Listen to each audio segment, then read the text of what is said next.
Buenas tardes, Felipe. Hoy tenemos otra jornada sobre el marco laboral en la era de Franco y tenemos un ponente especialmente interesante. ¿Qué nos puedes decir de nuestro amigo y de su ponencia? ¿Cuáles serían los puntos más interesantes? Bueno, pues esta es la segunda vez que Jaime viene a esta serie de conferencias y a tratar de trasladarnos algo que vienen haciendo él y su hermano, que es quieren tanto a su abuelo que están poniendo en valor lo que hizo su abuelo durante los 16 años que fue ministro. En este caso, nos va a hablar de las universidades laborales. No quiero reventar la ponencia de Jaime, pero sí que conviene tener en cuenta que fueron en su momento 21 universidades laborales por las que pasó más de medio millón de jóvenes españoles. Impresionante.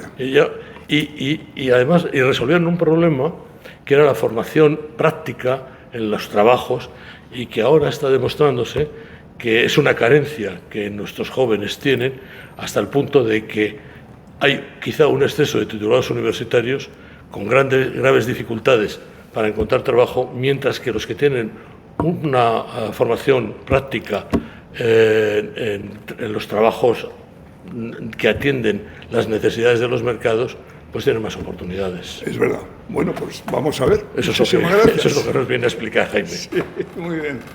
Muchas gracias, Felipe, por tu introducción. Para mí es un orgullo y un honor. Un orgullo poder estar hablando sobre la obra de mi abuelo y un honor porque hayáis contado conmigo nuevamente para poder hacerlo.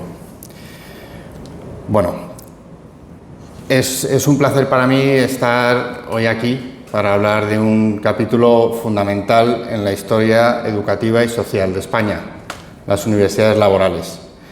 Antes de empezar, para dar contexto, quiero recordar simplemente en titulares de lo que hablamos aquí hace 2 semanas y en la ponencia del 19 de mayo, bajo el título José Antonio Girón de Velasco y la justicia social, repasamos la figura de José Antonio Girón de Velasco y su vida antes, durante y después de la Guerra Civil, el impacto que tuvo la Falange en su ideología y que posteriormente trasladó a las leyes que promulgó durante sus 16 años en el Ministerio de Trabajo, entre las que se encontraban las universidades laborales.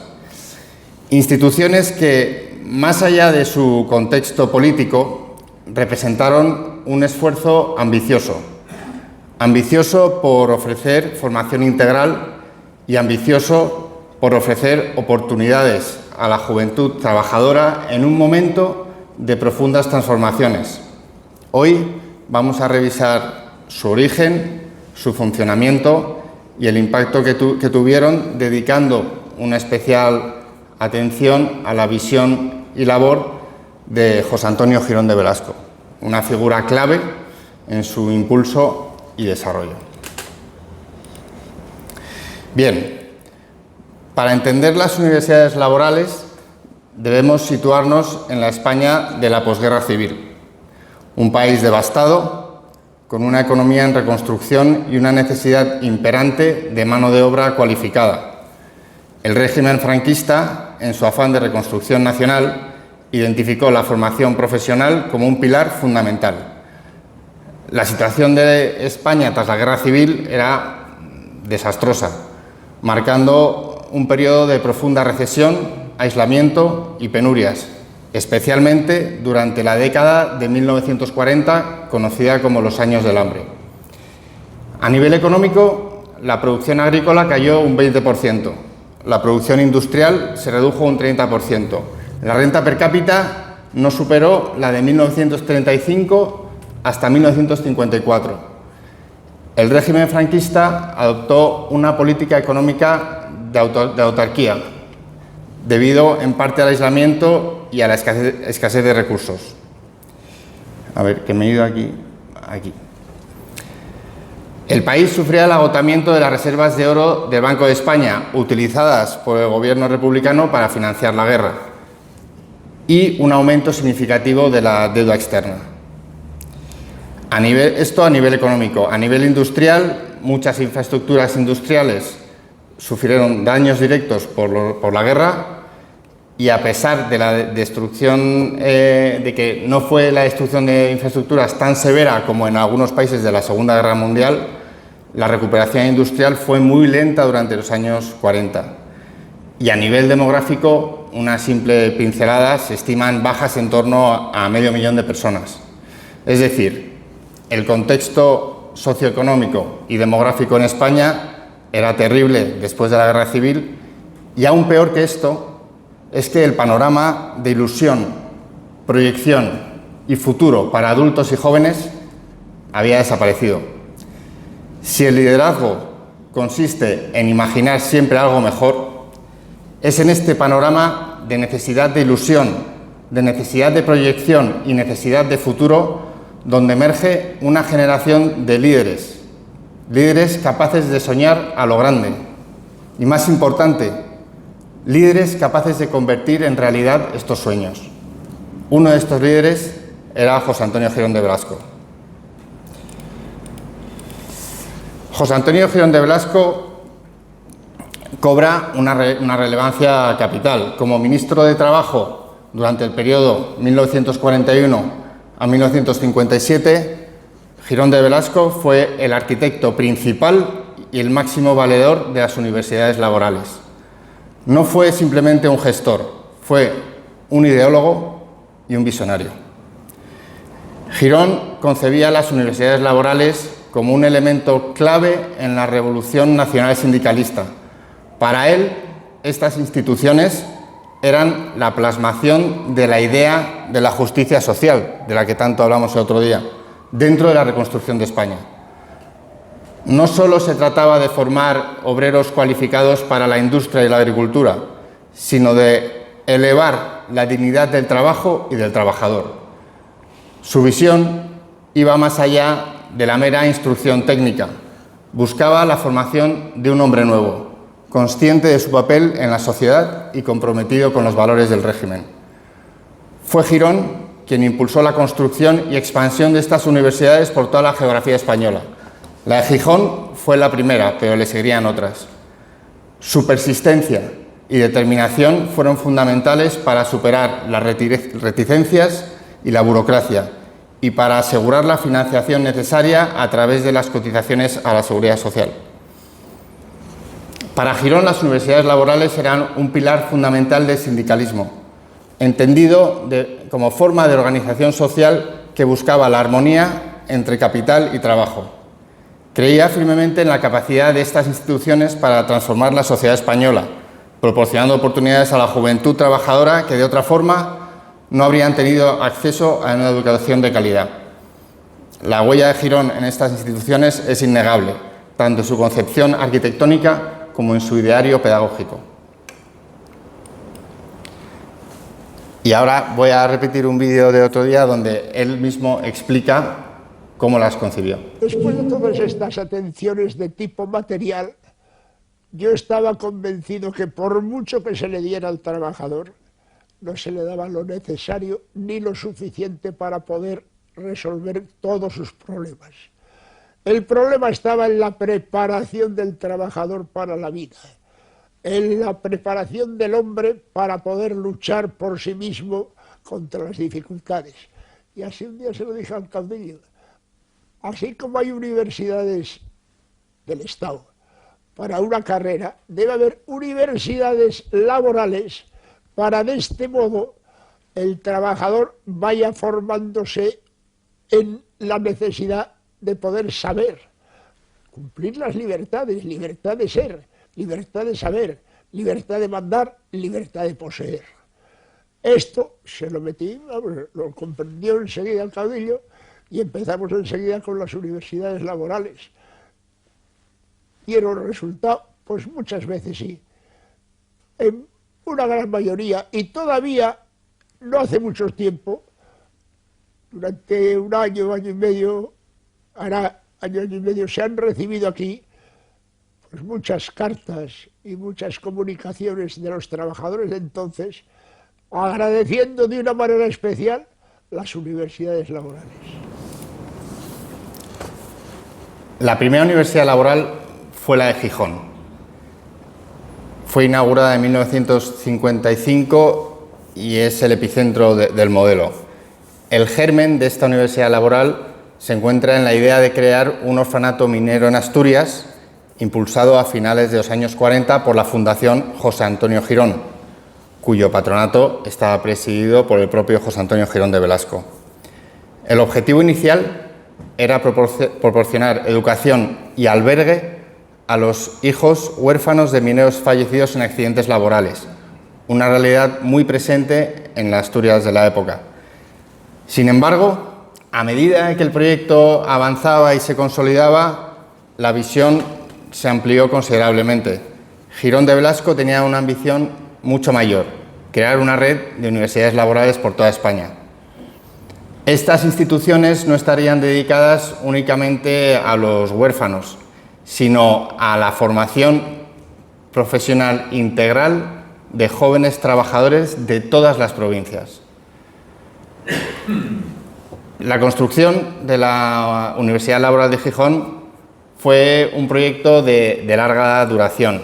Las obras comienzan el 1 de abril de 1948 y el complejo fue inaugurado en 1957, aunque algunas partes continuaron en construcción y rehabilitación posteriormente. Este calendario es testimonio de la magnitud del proyecto y de las dificultades inherentes a la posguerra española, marcada por la escasez de recursos. A pesar de ello, la determinación y la perseverancia de crear un centro de esta magnitud llevó a la finalización de una obra que, por su escala y características, es única en España y un referente en la arquitectura del siglo XX. En resumen, la Universidad Laboral de Gijón no fue solo un edificio, sino una concepción arquitectónica de una institución educativa y social, diseñada con la visión de un arquitecto clásico como Luis Moya Blanco y construida con el esfuerzo de casi una década para dar forma a una ciudad de 270.000 metros cuadrados que simbolizara los valores de esa época. Voy a dedicar un par de diapositivas a la arquitectura del estilo porque creo que realmente merece la pena. El cerebro detrás de esta obra fue el arquitecto Luis Moya Blanco, un arquitecto de sólida formación clásica y admirador de la arquitectura tradicional española, especialmente la del monasterio del Escorial. Fue el encargado de materializar esta visión y su diseño refleja la grandiosidad y simetría propias del clasicismo, pero con una interpretación contemporánea de los volúmenes y la funcionalidad. Él no estuvo solo, en el equipo estuvo su hermano Luis, ingeniero, que contribuyó en aspectos estructurales. Luego estuvieron José Espinosa Alonso, Manuel Álvarez Laviada y Florentino Trapero, escultores que participaron en la ornamentación. Algunos de los adornos luego los retiraron. Javier Buintuis en Losada, encargado de diseño de la jardinería.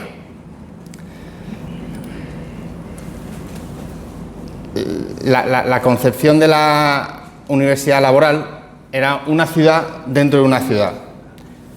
Y siendo uno de los aspectos más destacables, lo asemeja a la idea de città ideale de Francesco Di Giorgio, que tiene en el centro del edificio y luego unos arrabales que eran los talleres y las áreas de trabajo. Vemos en el centro la plaza central con una capilla que tiene la cúpula elíptica más grande de España y la torre más alta de Asturias, que mide 130 metros. Por otro lado están los talleres. Flanqueando los edificios principales se situaban los talleres de formación profesional. Estos talleres eran esenciales para el propósito educativo de la laboral, donde los estudiantes aprendían oficios como metalurgia, mecánica, carpintería, etc. La disposición permitía una clara separación entre las áreas de estudio y las de trabajo práctico, pero todo integrado en un conjunto coherente.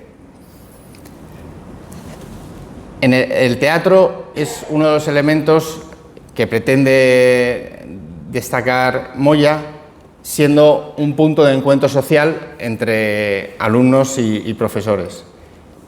Por otro lado, tenemos residencias, la Escuela de Capacitación Social, que luego explicaré un poco mejor, que es el convento donde residían la comunidad de monjas clarisas que se encargaban de los servicios domésticos, y una serie de espacios deportivos y recreativos y jardines.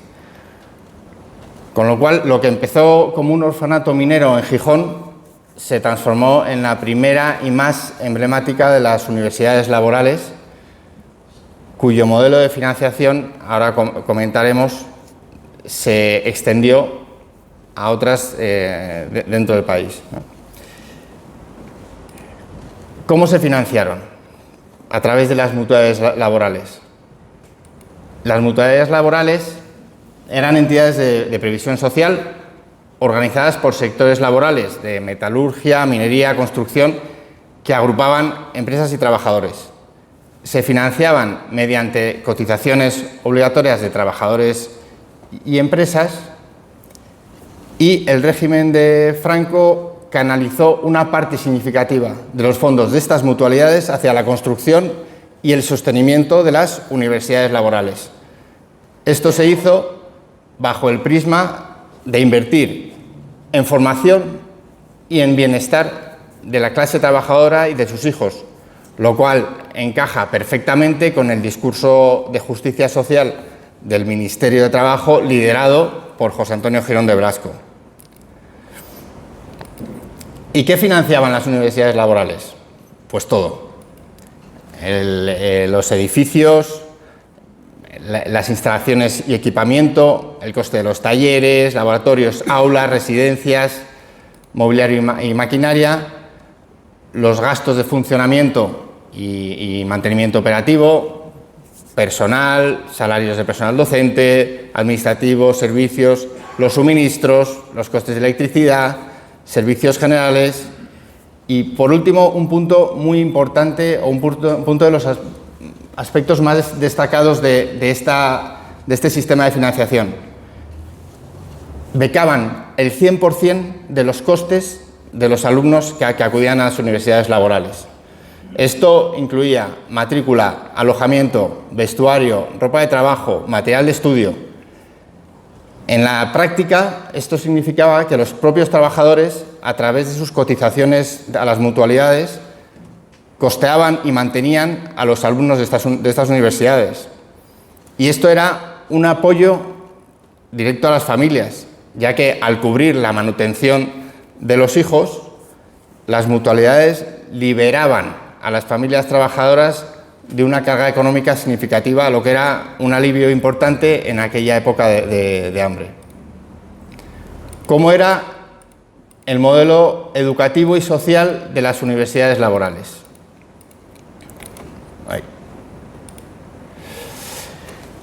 Este era un modelo único en su momento. Se basaba en una educación residencial, es decir, todo el mundo vivía interno en la universidad laboral, lo que permitía un control sobre su formación y su vida diaria, inculcando disciplina, valores y un fuerte sentido de comunidad. El currículo lo formaba la formación técnica con una sólida base de bachillerato, lo que abría las puertas a la universidad. Además, se daba una gran importancia a la educación física, al deporte y las actividades culturales. Tenían orquestas, grupos de teatro, publicaciones y una vida social activa. Esto, en definitiva, buscaba formar individuos íntegros, no solo buenos profesionales. Las universidades laborales también jugaron un papel crucial en la movilidad social, ya que muchos alumnos procedían de entornos humildes y gracias a esta formación accedieron a puestos de trabajo cualificados e incluso a la educación superior, rompiendo el ciclo de la pobreza y la falta de oportunidades. ¿Cómo era el acceso y la formación? Bien, había que superar un examen ante un tribunal constituido por representantes de cada mutualidad y presidido por un representante de las universidades laborales. E inicialmente, la idea, como hemos comentado, surgió para los huérfanos de mineros y, por extensión, a los huérfanos de trabajadores en general y víctimas de accidentes laborales. Sin embargo, rápidamente el objetivo se amplió para abarcar a hijos de trabajadores. El principal colectivo al que se dirigía eran a los hijos de obreros y trabajadores de entornos rurales o familias con escasos recursos económicos, y el acceso, como hemos comentado antes, era a través de becas completas, financiación al 100%, lo que representaba una oportunidad única de formación y ascenso social para muchos de estos jóvenes. La mayor parte de los padres de estos alumnos no habían podido realizar los estudios de enseñanza primaria, motivo por el que sus hijos tuvieran la posibilidad de formarse técnicamente suponía un gran estímulo social para salir de esa clase baja conformada por obreros sin cualificar y jornaleros del campo. Otra labor muy importante que ha adelantado previamente fue crear escuelas de capacitación social. Esto, en definitiva, lo que hacía era un perfeccionamiento para los trabajadores adultos. Eran prácticas de taller que se realizaban en las instalaciones de las universidades laborales. Lo que hoy en día son los programas de dirección en los másters o todo tipo de formación muy sofisticada, en su momento las universidades laborales ya daban a los trabajadores entre 18 y 55 años la posibilidad de continuar su enseñanza y era una enseñanza que tenía una sección común de formación humana basada en ética, política, física y estética. Todas estas enseñanzas tenían el cometido principal de formar personas íntegras capacitadas para cumplir su tarea en el orden social, técnico, patriótico, religioso y civil. Estos cursos se repetían cada año por la gran aceptación que tenían entre las empresas y los trabajadores.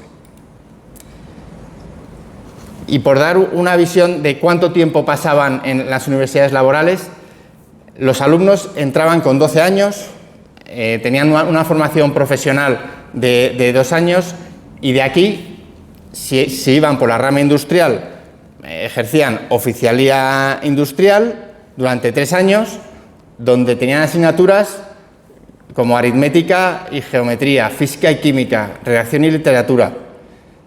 Luego tenían otros 2 años de maestría industrial, de los 17 a los 19, dando asignaturas como álgebra, trigonometría, resistencia de materiales. Esto si vas por la vía industrial. Si vas por la vía agrícola, tenías una formación básica y posteriormente se pasaba a la formación del trabajador agrícola, capataz agrícola y, por último, gerente de explotación agropecuaria. También existía la posibilidad del bachillerato laboral, que ofrecía una formación más generalista con una orientación técnica o práctica que podía durar entre 4 y 6 años. Y, por último, estudios preuniversitarios y de ingenierías técnicas. Algunas universidades laborales, como la de Gijón, ofrecían la posibilidad de cursar estos estudios. Es decir, los alumnos entraban con 12 años, podían estar entre 4 y 7 y en régimen de interno con jornadas de 46 horas lectivas semanales. Hoy estamos en 37,5 y bajando. Por daros una visión de las universidades laborales, hubo un total de 21 por los que pasaron unos 500.000 alumnos y cada una tenía una capacidad entre 600 y 1.500 residentes. En 1978 las universidades laborales pasaron a depender exclusivamente del Ministerio de Educación y Ciencia. Con los cambios políticos se autoriza la libertad sindical y se producen cambios importantes en el mutualismo laboral y, por tanto, en la seguridad social, lo que significa el fin de las universidades laborales. Posteriormente, los principios ideológicos por los que se inspiró su creación y por sus fundamentos falangistas ya pasaron a estar totalmente desacreditadas. Tanto es así que se han dedicado recursos para eliminar la simbología de la época, incluyendo cuadros y pinturas de mi abuelo en la Universidad Laboral de Gijón, realizados por Enrique Segura. Hay un mural en el teatro y en la parte inferior derecha aparecía mi abuelo y Carlos Pinilla, que era subsecretario del ministerio, y ahora no sé quién estará, a lo mejor Mick Jagger, y no sé por quién la habrán cambiado. Por último,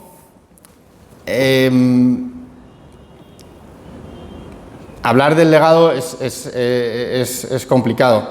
Este es un legado enorme, tanto por su magnitud como en número. Por lo menos 500.000 de personas pasaron por ahí y se han visto beneficiados en sus vidas, en sus familias y en sus descendientes. Pero sí quería compartir dos anécdotas. Una que me hicieron llegar hace poco, la biografía de José Skinderki, un voluntario de la División Azul que con 17 años se fue a Rusia y perdió sus dos piernas en el campo de batalla en Grigorovo.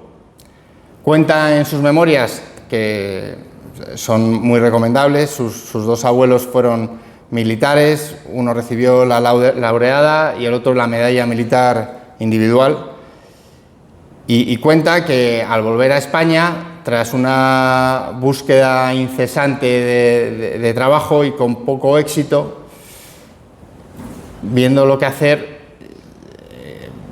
va y se presenta ante mi abuelo en Fuengirola, consigue una carta de recomendación y cuando mi abuelo le ve, le dice: no tenías por qué traer carta de recomendación alguna, tu carta de recomendación está ahí, señalando sus muñones.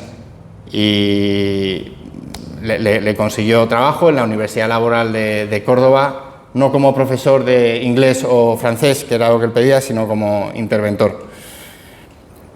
Otra anécdota que la verdad es que me emocionó mucho y me llenó de orgullo, la verdad, es la de Jaime Masip, un exalumno de la Universidad Laboral de Tarragona, que a raíz de una publicación que yo hice en una red social, que ya comenté otro día, por motivo de la retirada de la medalla del mérito al trabajo a mi abuelo, me hizo llegar a través de mis tíos el siguiente mensaje: me gustaría poder decirle la admiración, el respeto y el agradecimiento que le tenemos a don José Antonio Girón de Velasco, el mejor ministro de Trabajo que ha tenido España en su historia.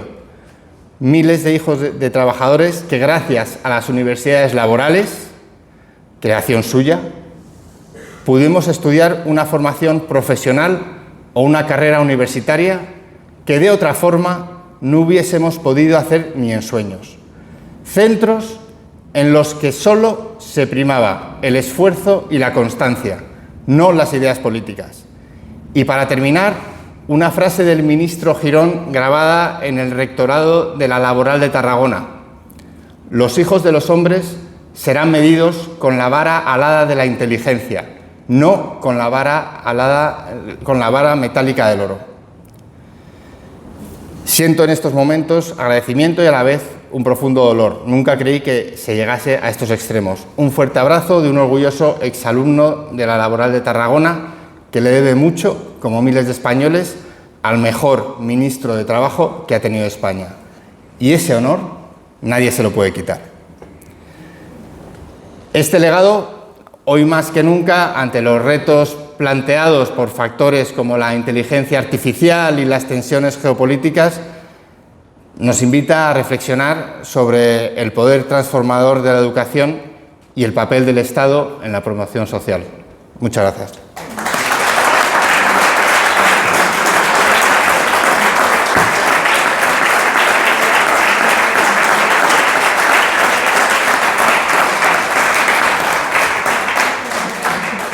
Quisiera simplemente hacer un comentario, ya que presido la mesa. No tenemos tiempo para preguntas porque Rosa nos echa de aquí dentro de 3 minutos. Pero quería hacer el comentario de que esa cifra de 500.000 personas que pasaron por esas universidades, cualquiera que fuera el contexto, es decir, se le critica porque eso fue un invento de la Falange. Oiga, pero sacaron 500.000 formados, ¿no? Salieron 500.000 personas formadas profesionalmente. Ahora. Bueno. Es que aquí en la cabeza hay, y entonces no le oímos. Vale. Bueno, estaba diciendo que esa cifra, comparto tu emoción y tu admiración por lo que hizo tu abuelo. Había que tener una personalidad fuerte para que te hicieran caso. Y tu abuelo la tenía. Y por eso consiguió lo que consiguió. O sea, consiguió unos recursos inmensos para lo que era aquella época, montar las universidades laborales, porque tenía mucha fuerza. Era un hombre, sabía hablar, hablaba durante horas y convencía. Entonces, esa fuerza resultó en este invento. Un invento que tiene grabada la ideología falangista, no podía ser de otra forma. Venían de ahí, o sea, hay que recordar que la Falange básicamente es un movimiento socialista. O sea, su pasión era sacar al trabajador y darle un entorno digno. Y yo creo que con las universidades laborales ese objetivo se consiguió. Muchísimas gracias. Muchas gracias.